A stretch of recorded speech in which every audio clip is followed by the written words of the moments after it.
Salam değerli izleyiciler, 7 Mart 2026-cı il Sepah Bakıda bu strateji obyektləri partlatmaq istəyirmiş və DTK tərəfindən ifşa olunub. İranın Azərbaycanda terror planları ifşa olunub. ASTV-nin məlumatına görə Dövlət Təhlükəsizlik Xidməti kompleks əks kəşfiyyat tədbirləri nəticəsində İranın xüsusi xidmət orqanı olan Sepah tərəfindən Azərbaycanda həyata keçirilməsi planlanan terror təxribatları və kəşfiyyat xarakterli məlumatların toplanmasının qarşısını alıb. Cəmiyyət arasında vahimə yaratmaq, ölkəmizin beynəlxalq nüfuzuna xələl gətirmək məqsədi ilə strateji obyekt olan Bakı-Ceyhan neft boru kəməri, İsrailin Azərbaycandakı səfirliyi, Dağ Yəhudiləri dini icmasının rəhbərlərindən biri və Aşkenazi sinaqoqu hədəf alınıb.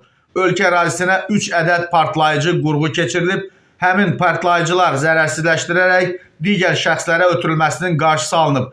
İran xüsusi xidmət orqanlarının ölkəmizdə maraq göstərdiyi strateji obyektlər, hədəflər, eləcə də onlarla əməkdaşlıq edən şəxslərin müəyyən olunması məqsədi ilə əməliyyat axtarış tədbirləri təşkil edilib. Məlum olub ki, İran vətəndaşları Rüstəmzadə, Behnam Sahibali, Zankiyan Yasir Rahim qabaqcadan əlbir olaraq ölkə ərazisinə partlayıcı qurğu keçirmək üçün Quliyev Tərxan Tərlan oğlu ilə cinayətkar əlaqə yaradıb.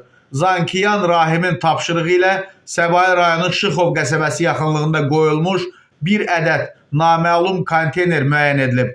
Konteynerə baxış zamanı içərisində obyektlərin, eyni zamanda beton qurğuların partladılması üçün nəzərdə tutulmuş 7 kiloqram 730 qram ağırlığında olan C4 partlayıcı maddənin olduğu aşkar edilib. Dövlət Təhlükəsizlik Xidmətinin əməliyyat çəkilişləri zamanı Tərxan Quliyevin Ağayev Nicatla birlikdə avtomobillə gələrək konteyneri qoyduğu yerdən götürdüyü və sonraki günlərdə Bakı şəhəri Nəsimi rayonunda partlayıcı qurğunu gizlətdikləri müəyyən edilib.